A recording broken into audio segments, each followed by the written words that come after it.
Subscribe करें science with VS channel को और बेल आइकन को दबाएं ताकि आपको मिलते रहें साइंस और मैथ्स के सुपर वीडियोस। चलिए देखते हैं हमारा क्वेश्चन नंबर 5 क्या कहता है। If the volume of two cones are in the ratio of 1:4 and their diameters are in the ratio of 4:5 find the ratio of their heights. Sir simple theoretical method वाला question है। एक देखिए volume यहाँ पे मैंने लिखा, volume of cone क्या होता है 1/3 πr² होता है। बस उसी के अनुसार उसी फॉर्मूला पे बेस्ड है ये पूरा क्वेश्चन। सबसे पहले तो हम लोग जो गिवन है वो लिख देंगे। सबसे पहले गिवन क्या है sir, ratio of volumes, ratio of volumes of two cons.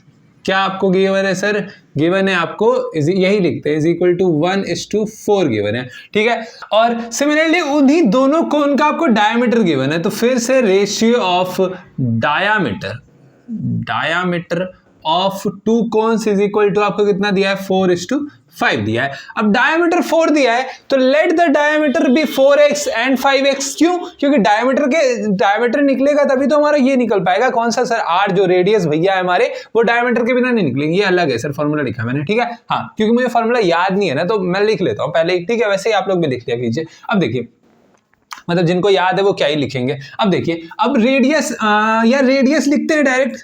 क्या, लेट द रेडियस बी क्या हो जाएगा, ये अगर 4 है तो ये रेडियस क्या हो जाएगा 4x/2 है ना। पहले तो डायमीटर हो गया 4x, अगर 4:5 दिया है तो diameter of radius of first cone या फिर C1 लिख लीजिए, ठीक है। क्या हो जाएगा 4x हो जाएगा क्या डायमीटर, उसके बाद रेडियस क्या हो जाएगा 4x/2 यानी कि 2x हो जाएगा, ठीक है। समझ में आया, 2 कर दिया 2 4 जा, सॉरी 2 2 4 होता है। वैसे ही let the radius of C2 B, अब है 5x तो 5x/2 कटेगा क्या, नहीं कटेगा तो वैसे ही लिख दीजिए ना, क्या ही आगे नहीं बढ़ना, बस इतना ही लिख देना, ठीक है। अब हाइट का रेशियो पूछा, बस हाइट का रेशियो पूछा निकाल। अब यहां तक हम लोगों ने कर लिया है। देखिए हमारे पास रेडियस आ चुका है, अपना वॉल्यूम पता है, बस हाइट का रेशियो निकालना है। Find the ratio of their Heights. तो सबसे पहले वॉल्यूम का पता करना पड़ेगा। तो वॉल्यूम क्या होता है सर, वॉल्यूम ऑफ C1 लिख लेते हैं, है ना। वॉल्यूम ऑफ, अच्छा हम लोगों ने हाइट तो माना ही नहीं तो मान लेते हैं लेट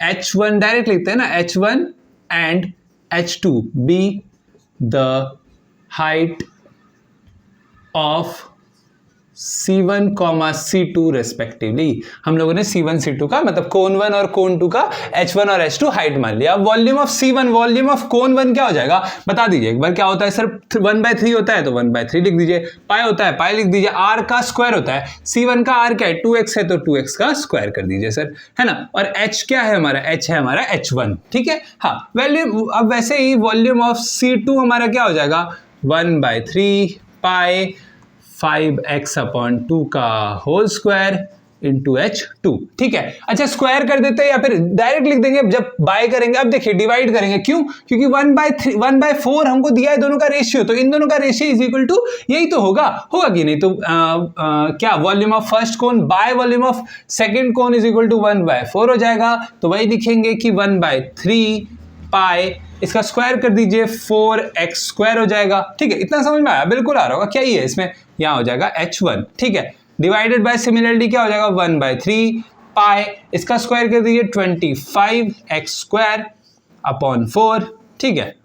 समझ में आ रहा है ना, 5 5 25 यहाँ पे हो गया, x का स्क्वायर हो गया। नीचे भी था पूरा ही तो आ रहा है तो नीचे वाले का भी तो स्क्वायर होगा, तो 2 का स्क्वायर 4 लिख दिया। यहाँ पे क्या हो जाएगा H2 हो जाएगा इज इक्वल टू 1/4 हो जाएगा अपना। यहाँ पे इतना समझ में आया, इतना सा किसको समझ में आया, सबको समझ में आ रहा होगा। क्या ही है सर इसमें समझने लायक। देखिए 1/3 कैंसिल आउट हो गया, पाई अपना कैंसिल आउट हो गया, H1 H2 कैंसिल आउट हो गया। हुआ कि नहीं होगा सर, वो H1 H2 कैसे कट जाएगा, गलत बात है। देखिए अब क्या ही करना है, देखिए यहाँ पे आपका x² कैंसिल आउट हो जाएगा, ये यहाँ नीचे यहाँ जाके ऊपर आएगा, ठीक है। सॉल्व करते हैं, अच्छे से इधर लिखते हैं, ठीक है। देखिए H1/H2 ही तो आपको चाहिए ना, दोनों का रेशियो चाहिए, तो इसको एक साइड लिख देंगे। इधर था तो इधर ही रहने दिया, हम लोगों ने उधर लेके नहीं गए, ठीक है।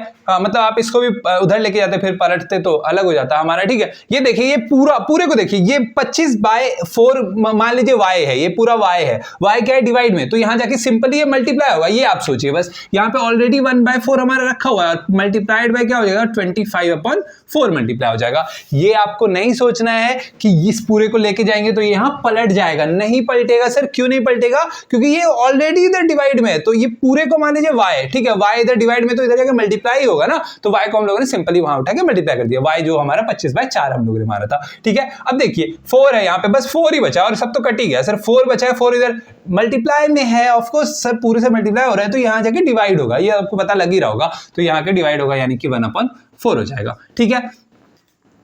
4 इंटू 4 का क्यूब क्या होता है सर? 4 का क्यूब 64 होता है ना, तो h1/h2 इज इक्वल टू क्या हो जाएगा? ऊपर 25 इंटू 1 इंटू 1 तो 25 हो गया, बाय 64 हो गया, तो दोनों के हाइट्स का रेशियो क्या हो जाएगा? h1:h2 इज इक्वल टू 25:64 आपका आंसर आ गया। तो रेशियो हो जाएगा 25:25:64। ये था हमारा क्वेश्चन नंबर 5। चले बढ़ते हैं आगे।